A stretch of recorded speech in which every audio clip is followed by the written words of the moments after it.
मुख्यमंत्री हेमंत सोरेन ने ट्रांसपोर्ट नगर फेज 1 का किया उद्घाटन। झारखंड की राजधानी रांची को भारी वाहनों की वजह से लगने वाले जाम से अब नहीं जूझना होगा। मुख्यमंत्री हेमंत सोरेन ने दुर्गा पूजा के पहले दिन रांची के सुगरोटू में रिंग रोड पर ट्रांसपोर्ट नगर का उद्घाटन किया है। मुख्यमंत्री ने गुरुवार को ट्रांसपोर्ट नगर फेज 1 का उद्घाटन किया तो फेज 2 का शिलान्यास भी किया। मुख्यमंत्री ने ट्रांसपोर्ट नगर का उद्घाटन और शिलान्यास करने के बाद कहा कि ट्रांसपोर्ट नगर बनने के बाद यातायात और परिवहन व्यवस्था सुगम एवं सुदृढ़ होगी, साथ ही ट्रांसपोर्ट के व्यवसाय को गति भी मिलेगी। ट्रांसपोर्ट नगर से विकास को नया आयाम मिलेगा। मुख्यमंत्री ने कहा कि ट्रांसपोर्ट के व्यवसाय से जुड़े लोगों के लिए अब ट्रांसपोर्ट नगर स्थायी ठिकाना होगा। झारखंड के मुख्यमंत्री हेमंत सोरेन ने कहा कि ट्रांसपोर्ट नगर में व्यवसाय से जुड़ी सारी सुविधाएं उपलब्ध मिलेंगी। ट्रांसपोर्ट नगर से शहर का भी विस्तार होगा। इतना ही नहीं, रोजगार के अवसर भी बढ़ेंगे। उन्होंने कहा कि आज रांची को सुसज्जित और व्यवस्थित ट्रांसपोर्ट नगर मिल रहा है। आने वाले दिनों में और ज़रूरत पड़ी तो उसके हिसाब से अन्य सुविधाओं का विस्तार भी किया जाएगा। मुख्यमंत्री ने कहा कि ट्रांसपोर्ट के दोनों फेज का काम पूरा हो जाने के बाद आम लोगों को काफ़ी सहूलियत होगी। इससे रांची शहर में लगने वाले जाम से काफ़ी हद तक निजात मिल जाएगी। शहर में भारी वाहन नहीं आएंगे तो छोटे वाहनों का आवागमन सुगम हो जाएगा। कहा कि भारी मालवाहक वाहनों के पार्किंग, लोडिंग, अनलोडिंग, वाहन चालकों के ठहरने समेत ट्रांसपोर्ट से जुड़े सभी काम एक जगह होंगे। ट्रांसपोर्ट नगर फेज 1 के उद्घाटन एवं फेज 2 के शिलान्यास समारोह में झारखंड सरकार के मंत्री हफीजुल हसन, राज्यसभा सांसद महुआ मांझी, प्रधान सचिव सुनील कुमार, निदेशक सुडा अमित कुमार, रांची के उपायुक्त मंजुनाथ भजंत्री, रांची नगर निगम के नगर आयुक्त संदीप सिंह एवं अन्य पदाधिकारी मौजूद थे। जेएसएससी सीजीएल के अभ्यर्थियों ने प्रधानमंत्री से की मुलाकात। परीक्षा में हुई गड़बड़ी की दी जानकारी। जेएसएससी सीजीएल के अभ्यर्थियों ने बुधवार को प्रधानमंत्री नरेंद्र मोदी से हजारीबाग में मुलाकात की।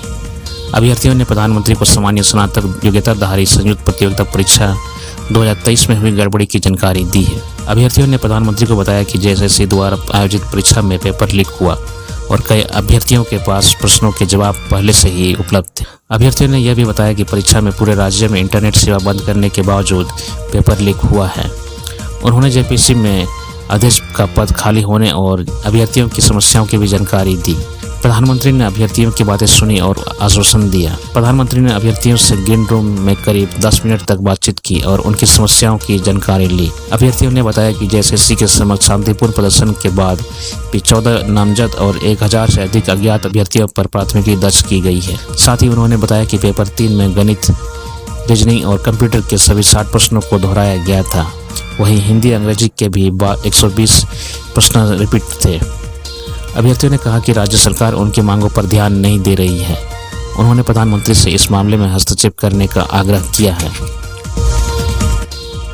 धनबाद के मंदिर में देवी देवताओं की मूर्तियां तोड़ने वालों की तलाश जारी। नवरात्र से ठीक पहले झारखंड के धनबाद में सौहार्द बिगाड़ने की कोशिश हुई। जिले के गोविंदपुर थाना क्षेत्र के रंगडीह गांव में स्थित प्राचीन काली मंदिर परिसर में मौजूद कई देवी देवताओं की प्रतिमा को खंडित कर दिया गया। असामाजिक तत्वों ने बरगद पेड़ के नीचे स्थापित मां काली समेत कई अन्य देवी देवताओं की प्रतिमा को तोड़ दिया। तोड़ी गई मूर्तियों में भगवान गणेश, शिवलिंग, त्रिशूल आदि शामिल हैं। प्रतिमाओं के खंडित होने की सूचना तब सामने आई जब वहां सफाई करने वाले नरेश चंद्र गोस्वामी मौके पर पहुंचा। वहां की स्थिति देख आसपास के लोगों को इसकी जानकारी दी। प्रतिमाओं के खंडित होने की जानकारी मिलने के बाद आसपास के इलाके में तनाव का माहौल हो गया। बड़ी संख्या में ग्रामीण जुट गए। इस घटना की सूचना पाकर गोविंदपुर पुलिस इंस्पेक्टर रुस्तम अली दलबल के साथ पहुंचे और मामले की छानबीन शुरू की। उन्होंने बताया कि ग्रामीणों द्वारा जानकारी दी गई। पुलिस तत्काल पहुंची। हर एंगल से इसकी जांच की जा रही है। घटनास्थल पर मौजूद लोग उग्र न हो, इसके लिए आम लोगों और पुलिस की ओर से सक्रियता दिखाई गई। स्थानीय प्रबुद्ध नागरिकों की सूझबूझ एवं स्थानीय जनप्रतिनिधियों एवं पुलिस की सक्रियता की वजह से कोई बड़ी वारदात नहीं हुई। अब गांव में स्थिति सामान्य है। घटना को लेकर मंदिर के पुजारी लक्ष्मी नारायण पुरी भी जांच करने की बात कही है। उन्होंने कहा, हंगामा करने से कोई लाभ नहीं है, लेकिन इस तरह की हरकत उचित नहीं है। वहीं झरिया विधायक इंद्रजीत महतो की पत्नी तारा देवी ने भी जांच की मांग की है और उन्होंने घटनास्थल का भी जायजा किया है। जेएलकेएम सुप्रीमो जयराम महतो डुमरी विधानसभा से लड़ेंगे चुनाव। जेएलकेएम सुप्रीमो जयराम महतो गिरिडीह जिले के डुमरी विधानसभा से चुनाव लड़ेंगे। उन्होंने गुरुवार को प्रेस वार्ता कर यह घोषणा की। पत्रकारों से बातचीत में उन्होंने यह भी कहा कि उनकी पार्टी किसी भी गठबंधन नहीं करेगी। उनका दावा है कि उनसे गठबंधन के लिए एनडीए और इंडिया दोनों गठबंधन ने अप्रोच किया था, लेकिन उन्होंने मना कर दिया। पार्टी के केंद्रीय अध्यक्ष ने कहा कि उनकी पार्टी धनबाद जिले के सभी सीटों पर चुनाव लड़ेगी। इसके लिए तैयारी चल रही है। जयराम महतो ने इसके बाद 5 और उम्मीदवारों का ऐलान किया, जो कि आगामी विधानसभा चुनाव में उनकी पार्टी के बैनर तले चुनाव लड़ेंगे। इसमें गिरिडीह के जमुआ विधानसभा सीट से रोहित कुमार दास, साहिबगंज के राजमहल विधानसभा से मोतीलाल सरकार, रांची के तमाड़ विधानसभा से दमयंती मुंडा, सरायकेला खारसावां जिले के सरायकेला विधानसभा सीट से प्रेम मार्डी और पलामू जिले के छतरपुर विधानसभा से पृथ्वीराज को उम्मीदवार बनाया गया है। जयराम महतो की विधानसभा चुनाव लड़ने की घोषणा के बाद सभी पार्टियों की मुश्किलें बढ़ सकती है। जयराम महतो ने इससे पहले लोकसभा चुनाव में अपने समर्थन से सभी को हैरान कर दिया था। जयराम को लोकसभा चुनाव में 3,47,322 वोट मिले थे। उनके इस प्रदर्शन से आजसू और झामुमो दोनों के लिए विधानसभा चुनाव में दिक्कत हो सकती है।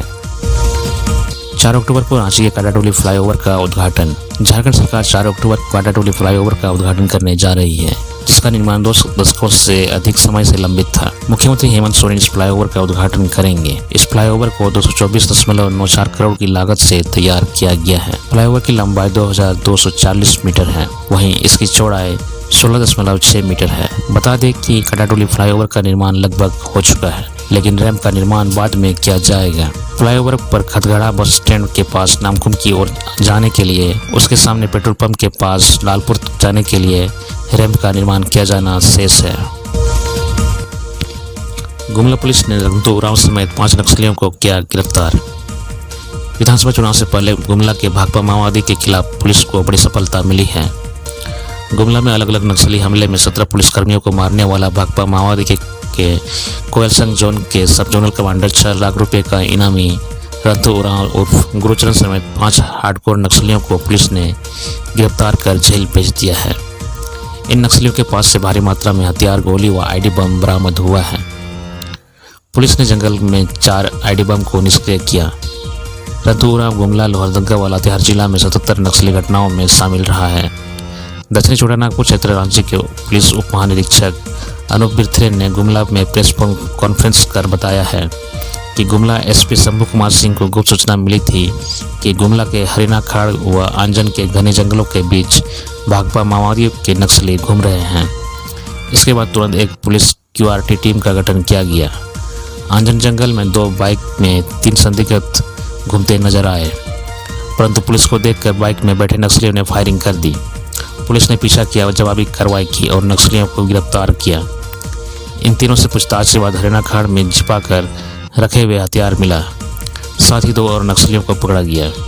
सब जोनल कमांडर कुल्ही गुमला निवासी रघुनाथ उरांव उर्फ गुरुचरण कतरी, मावटवाला के जयशंकर महतो, भरनो थाना के करका अमलिया के रोहित उरांव, कुटमा कुरुमगढ़ के राजू अहिर उर्फ राजू गोप, कुटमा कुरुमगढ़ के सुलेंद्र मुंडा हैं। 1 piece carbine, 3 piece rifle, 3 piece देसी कट्टा, 137 पीस गोली, भाकपा माओवादी का प्रतिबंध पर्चा 5 पीस, मोबाइल 2 पीस हुआ, बाइक 2 पीस बरामद हुआ। वहीं आईडी बम 4 पीस मिला, जिसे हरिनाखड़ जंगल में ही निष्क्रिय कर दिया गया। छापेमारी दल में गुमला थाना प्रभारी सुरेंद्र कुमार सिंह, आगरा थाना प्रभारी तरुण कुमार, कुरुमगढ़ थाना प्रभारी विश्वजीत कुमार चेतन, पौनी अजय कुमार दास, आरक्षी 35 नीरज कुमार तिवारी, आरक्षी 417 पवन कुमार यादव व पुलिस अधीक्षक की क्यूआर टीम थी। दुर्गा पूजा को लेकर रांची प्रशासन अलर्ट। रांची में दुर्गा पूजा को लेकर विशेष तैयारी की जा रही है। दुर्गा पूजा को लेकर प्रशासन के अधिकारियों ने पूजा समितियों के सदस्यों के साथ बुधवार को बैठक की है। बैठक में कई दिशा निर्देश दिए गए हैं।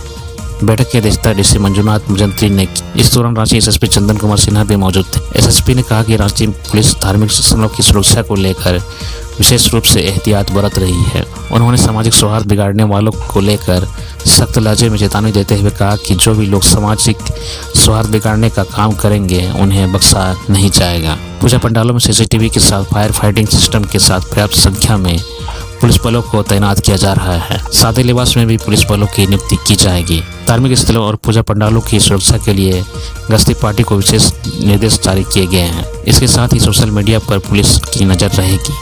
अफवाह फैलाने वाले लोगों पर भी नज़र रहेगी। दुर्गा पूजा के दौरान 1000 से अधिक लोगों की सूची बनाई गई है। जिन पर प्रिवेंटिव एक्शन लेने का निर्देश दिया गया है। गढ़वा जिले के रंका में 1000 से अधिक लोग झामुमो में हुए शामिल। झारखंड मुक्ति मोर्चा प्रखंड कमेटी रंका के तत्वाधान में तंगे कला पंचायत के पिंडरा मध्य विद्यालय परिसर में झामुमो मिलन समारोह का आयोजन किया गया। इस मिलन समारोह में तंगे कला पंचायत के विभिन्न गांवों के 1000 से अधिक लोगों ने दूसरे राजनीतिक दलों को छोड़कर झारखंड मुक्ति मोर्चा का दामन थाम लिया है। कार्यक्रम में मुख्य अतिथि के रूप में उपस्थित गढ़वा विधायक, झारखंड सरकार के पेयजल एवं स्वच्छता, पर्यटन, कला, संस्कृति, खेलकूद एवं युवा कार्य विभाग मंत्री मिथिलेश कुमार ठाकुर ने सभी को माला व पार्टी का पट्टा पहनाकर झामुमो में शामिल किया। पार्टी में शामिल होने वाले सभी ग्रामीणों ने आगामी विधानसभा चुनाव में मंत्री मिथिलेश कुमार ठाकुर को ऐतिहासिक जीत दिलाने एवं राज्य में हेमंत सोरेन के नेतृत्व में सरकार बनाने का संकल्प लिया। मौके पर मंत्री मिथिलेश कुमार ठाकुर ने कहा कि जनता ही झारखंड मुक्ति मोर्चा की असली ताकत है।